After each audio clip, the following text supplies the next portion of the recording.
안녕하세요. 스위치 김입니다. 전장 노이즈 파트 1에서 전기의 실체가 전하의 움직임 또는 진동이고 그것이 전자기파로 나타난다는 것을 살펴보았습니다. 그리고 전자기파의 속도와 전자기파가 회로에 영향을 미치게 되는 전선의 길이도 간략히 살펴보았습니다. 이번 파트에선 회로와 노이즈의 관계에 대해서 살펴보겠습니다. 회로란 무엇일까요? 회로는 전기 회로를 줄인 말인데 전기가 돌아오는 길을 의미합니다. 영어로는 서킷이라고 하는데 원형 또는 둘러싸는 것을 의미합니다. 전기가 흐르는 회로는 저항기, 축전기, 코일 등 다양한 소자를 도체로 연결하여 루프를 형성합니다. 이후부터 저항기는 저항, 축전기는 커패시터, 코일은 인덕터로 부르겠습니다. 오른쪽에 보이는 회로 그림은 전기적 소자와 소자를 연결한 도체를 보여줍니다.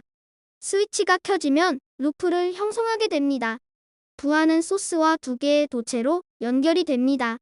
루프를 형성하려면 반드시 두 개의 도체가 필요하며 도체에서 흐르는 전류의 방향은 두 도체에서 서로 반대로 향하게 됩니다. 옆 회로에서 부하인 전구와 소스인 배터리의 왼쪽 도체에서 전류가 아래 방향으로 흐르고 오른쪽 도체에서 전류는 위 방향으로 흐릅니다.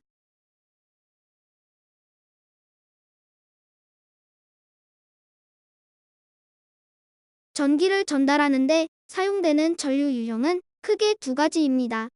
하나는 DC이고 다른 하나는 AC입니다. 시간에 따라 전류가 변하면 주파수를 갖게 됩니다. DC는 전류가 한 방향으로만 흐르고 AC는 정해진 주기마다 방향이 반전됩니다. DC는 초저전압에 주로 사용하며 전압 공급 장치로 전압 변환을 하는 반면 AC는 변압기를 사용하여 전압 변환을 합니다. DC는 주파수가 없어 전압과 전류가 일정하게 유지되지만 AC는 주파수가 존재합니다. DC는 전류와 전압이 일정하기 때문에 전자기파가 발생하지 않고 우리는 AC에 관심을 갖게 됩니다.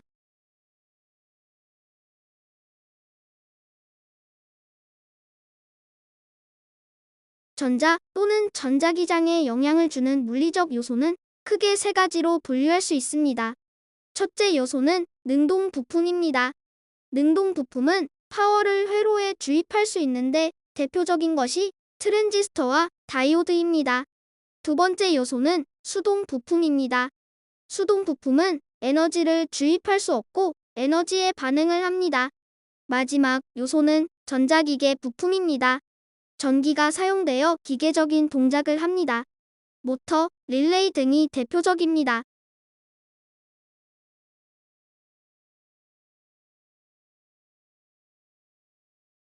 앞서 얘기한 세 가지 종류의 부품들이 사진에 있습니다.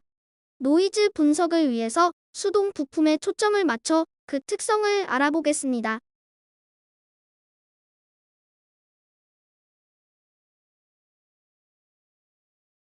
수동 부품 중 가장 친근하고 쉬운 것은 저항입니다. 저항은 전류의 흐름을 줄이고 신호 레벨을 작게 하는 소자입니다. 저항은 주파수 독립적입니다.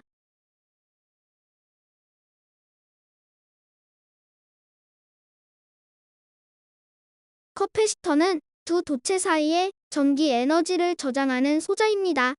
도체 두 개는 무조건 커패시터가 됩니다. 루프는 두 개의 도체로 이루어지므로 회로는 소자로서의 커패시터는 없지만 기생 커패시터를 갖게 됩니다. 커패시터는 인덕터와 반대 특성을 갖는 소자이므로 커패시터의 특성을 잘 알면 인덕터 특성도 쉽게 알 수 있게 됩니다.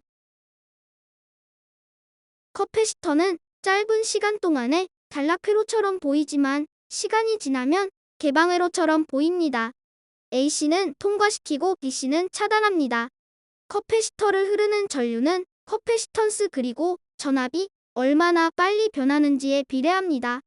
커패시터의 리액턴스는 커패시턴스 그리고 주파수에 반비례합니다. 그런데 커패시터의 등가회로는 보시는 바와 같습니다.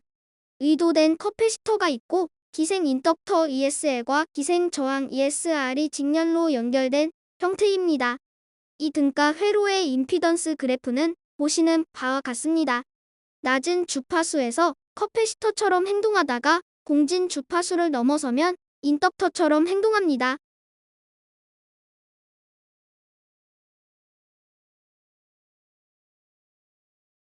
전류가 흐르는 하나의 도선은 자기 에너지를 저장하는 소자입니다. 자기 에너지 저장을 극대화한 소자가 인덕터입니다.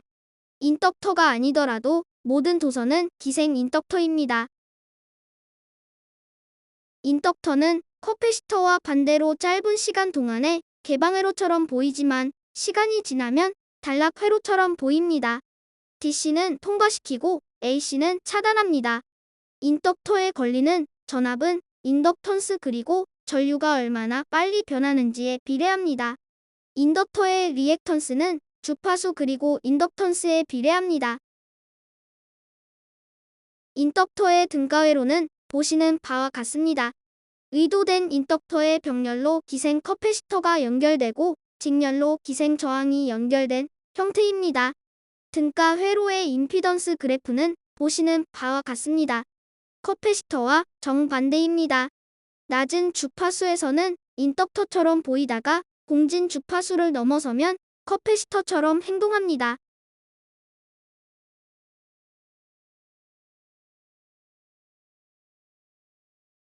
보시는 그림은 순수 인덕터, 순수 커패시터, 순수 저항의 주파수에 대한 임피던스 그래프입니다.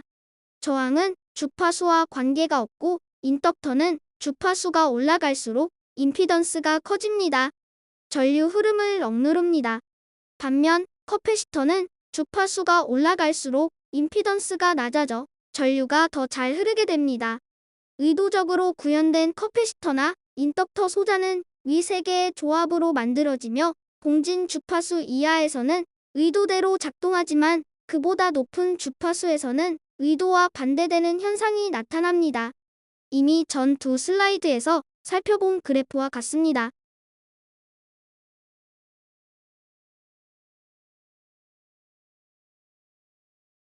고주파 전류는 커패시터는 잘 통과하지만 인덕터는 잘 통과하지 못합니다. 저주파 전류는 커패시터는 잘 통과하지 못하지만 인덕터는 잘 통과합니다. DC 전류는 커패시터에서 완전히 차단되고 인덕터를 온전히 통과합니다. 여기서 누설 성분은 0을 가정했습니다.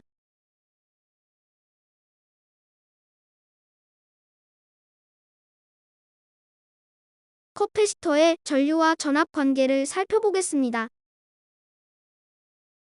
전류가 전압보다 90도 선행하는 것을 볼 수 있습니다. 즉, 선전류 변화, 후 전압 변화입니다. 인덕터는 커패시터와 반대로 전압이 전류의 90도 선행합니다. 즉, 선 전압 변화, 후 전류 변화입니다. 실제는 기생 성분이 있기 때문에 정확히 90도는 아니고 기생값이 클수록 90도에서 멀어지게 됩니다. 전류와 전압이 동위상에서 벗어날수록 무효 전력은 증가하게 됩니다.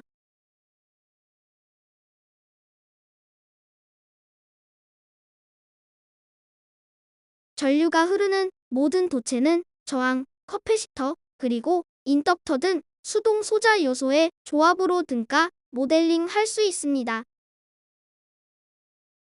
등가 모델을 각각 하나의 R, L, C로 모델링할지 여러 개의 R, L, C로 모델링할지는 도체를 통해 전파되는 신호 또는 에너지의 파장에 따라 결정됩니다.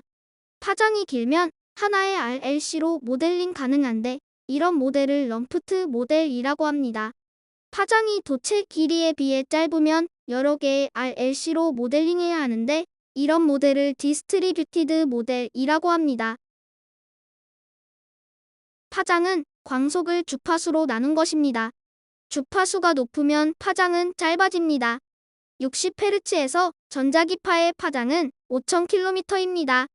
모터 제어용 PWM 신호가 100kHz라면 파장은 3km입니다. 일반적인 디지털 신호 100MHz는 파장이 3m입니다. 고속 디지털 신호인 1GHz는 파장이 30cm입니다. 100MHz 이상의 신호는 노이즈 억제를 위해서, 즉 전기적 품질을 위해서 전자기파를 고려해야 하는 주파수입니다. 릴레이가 붙거나 떨어지는 순간은 상당한 고주파를 포함하며 킬로헤르츠 주파수로 동작하는 모터도 수십 메가헤르츠 이상의 고주파를 포함할 수 있습니다.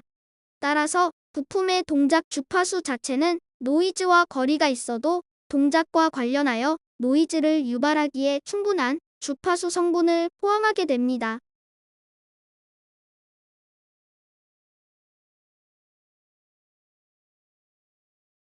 노이즈란 원하는 신호와 다른 무작위적인 신호를 말합니다. 노이즈는 의도된 전류의 흐름과 다른 전류의 흐름을 발생시킵니다. 대표적인 노이즈로 도립 전류가 있습니다. 도립 전류는 전원을 처음 켤 때 장치에 유입되는 최대 순간 입력 전류를 말합니다. 일반적으로 정상 상황일 때보다 전류가 훨씬 큽니다. 이런 전류는 우리가 원하는 전류가 아닙니다. 도립 전류가 발생되는 원인은 전원 안정화를 위해 전원 입력단에 배치된 커패시터 때문입니다. 커패시터는 초기에 쇼트 회로처럼 작동해 큰 전류를 흐르게 합니다.